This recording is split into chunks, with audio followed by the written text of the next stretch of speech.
jamais teriam ido em busca do Messias recém-nascido. Mas eles chegaram a Jerusalém e o quadro que eles viram era o mais negativo de todos. A cidade inteira se alarmou. O rei Herodes, mais ainda, porque quando a expressão rei dos judeus foi mencionada, o que ele começou a pensar? Não, peraí, rei dos judeus, que história é essa? Ele começou a pensar que era um rival que estava chegando. Ele era o rei da Judéia. Então, que história é essa de rei dos judeus? Eu vou ter que tomar uma atitude, senão ele vai tomar os meus domínios. E foi isso que ele fez. Só que ele não fez de forma declarada, ele fez dissimulando, como que sendo favorável a esses fatos. Ele foi até os sacerdotes escribas, começou a perguntar para eles a respeito do Messias e também com precisão, conforme Mateus capítulo 12, sobre o local e sobre a cidade onde o menino nasceria. E logo depois disso, chamou os magos em particular e mais uma vez proferiu algumas mentiras para eles, dizendo: olha, vão lá e informem-se cuidadosamente do local onde o menino está. E aí depois disso, vocês voltam e me falam, porque eu também quero ir adorar. Então esse era o propósito que escondia a verdadeira intenção de Herodes. Talvez até ele mesmo escondeu uma pequena espada no seu cinturão, para logo depois que chegasse diante do menino, matasse rapidamente. Assim, ele eliminaria todo o risco de o seu reino ser tomado. Com certeza, os romanos naquela época, principalmente, eles estavam muito acostumados àquela questão de tramas sendo arquitetadas para matar governantes e usurpar o reino. Isso acontecia especialmente entre os imperadores romanos. Então eles viviam com esse tipo de ansiedade. E parece que Herodes, apesar de não ser romano segundo o que a própria Ellen White diz, ele comprou esse título de cidadão romano, ele viveu com esse receio. Então, qual foi a solicitação de Herodes a partir do momento em que os magos não voltaram? Ele começou a se sentir traído pelos sacerdotes judeus e pelos magos. Ele ordenou aos soldados: vocês vão lá e toda criança abaixo de 2 anos vocês matam. Porque se era um recém-nascido, até 2 anos abrangeria com certeza aquela criança que eles estavam procurando. E dessa forma, ele estava seguro de que finalmente eliminaria uma possível ameaça. Mas conta-nos no verso 12 de que os magos eles já haviam sido prevenidos para que não voltassem à presença do rei Herodes. E sabemos que, da mesma forma, logo depois, José, enquanto estava aí dormindo, ele foi da mesma forma prevenido por Deus através de seu anjo, para que ele tomasse a Maria e o filho e partissem para o Egito, para fugir de uma perseguição.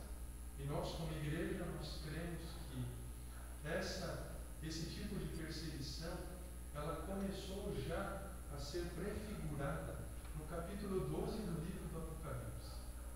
O capítulo 12 de Apocalipse, ele começa contando a respeito de uma mulher vestida de sol, lembrando que o sol ele é uma ilustração do próprio Deus. Davi no passado já chamava a Deus de o sol da justiça, e tinha a lua debaixo dos pés, o que é uma referência vívida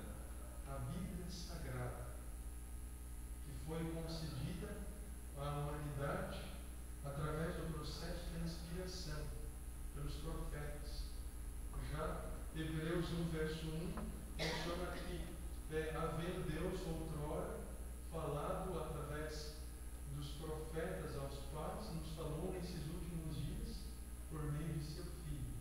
Então, o Sol ilumina a Lua. Nós sabemos muito bem que a Lua é um satélite natural da Terra, um satélite que não possui luz própria. Então, os raios do Sol, eles iluminam a Lua. E da mesma forma, Deus inspirou os profetas no passado para que escrevessem a palavra de Deus. E esta mulher, ela estava com seus pés sobre a Lua. Quer dizer, uma mulher vestida de sol, ela representa a igreja verdadeira, a qual está firmemente baseada nos princípios sagrados da palavra de Deus. E esta mulher, conta o capítulo 12, ela achava-se em dores de parto para dar à luz. E logo, aquele dragão vermelho de 7 cabeças, que é o próprio Satanás, estava ali diante dela, pronto para devorar o menino que nascesse ali. Mas, logo depois, conta o capítulo 2 de Apocalipse, logo que o menino nasceu, ele foi levado até Deus ao seu trono. É claro que nós precisamos nos lembrar que, para entendermos bem os escritos hebraicos, precisamos nos lembrar que em um único verso, muitos anos podem estar ali. Pode haver um lapso muito grande de tempo, como no caso da forma como o capítulo 2 de Apocalipse conta a questão do nascimento de Jesus e o fato de ele ter sido levado até Deus em seu trono. O livro de Apocalipse não conta a infância de Jesus, não conta o seu crescimento, sua juventude e seu ministério. Pula as partes da sua morte, antes do seu ministério, sua crucifixão, e vai direto para depois de sua ressurreição, o momento em que ascendeu aos céus.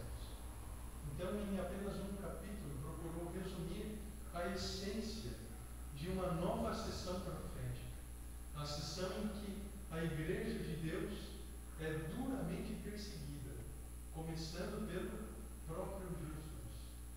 Ele foi perseguido a sua vida toda quando esteve nesse mundo. Todos os poderes das trevas, enquanto o Filho de Deus esteve aqui, se concentraram para derrotá-lo de alguma forma.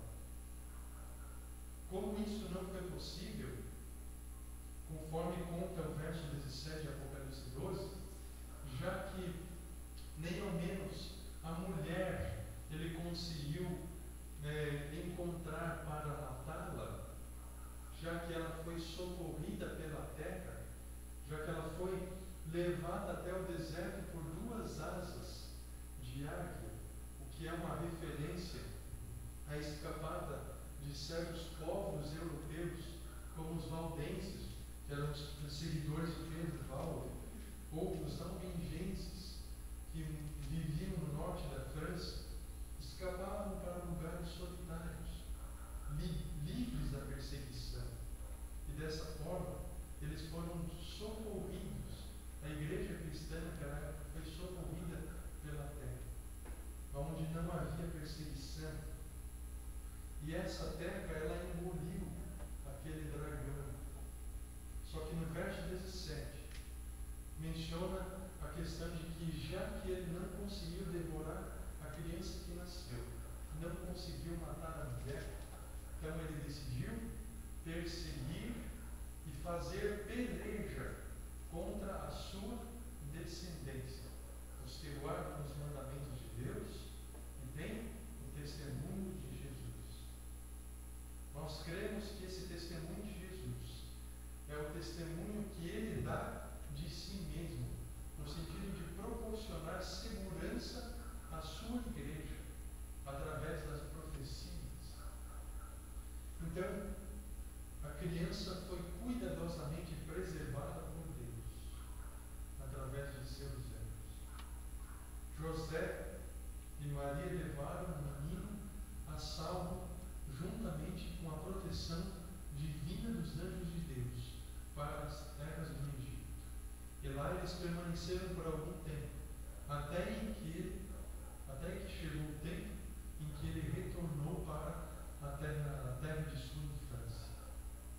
Por isso que Oséias 12, verso 13, tem uma dupla aplicação. Do Egito chamei o meu filho. Primeiramente, falando do povo de Israel, depois do cativeiro egípcio por Moisés. E logo depois, do próprio Filho de Deus, que foi chamado de volta do Egito, para que pudesse estar ali novamente nas terras dos judeus. Assim, logo depois disso, nós podemos começar a tirar as nossas lições para essa noite. Primeiramente, os magos, eles estudaram as escrituras hebraicas. Eles se dedicaram a isso. E depois que eles estudaram as escrituras hebraicas, eles puderam ser guiados até Jesus. Essa é uma das lições que podemos tirar para nós nessa noite com respeito ao nosso estudo da Palavra de Deus. Nós só vamos ser levados até Deus se nós as estudarmos. Jesus disse certa vez, registrado em João 14, verso 6, eu sou o caminho, a verdade e a vida. Ninguém vem ao Pai senão por mim. E para antes de ir ao Pai, através de Jesus, nós precisamos encontrar a Jesus, já que Ele é o nosso guia até o Pai. E nós vamos encontrar a Jesus se nós estudarmos a sua palavra. Eles estudaram cuidadosamente, dessa forma puderam se lembrar de coisas que haviam estudado. Essa é uma das lições práticas que qualquer estudante nesse mundo aprende, de uma forma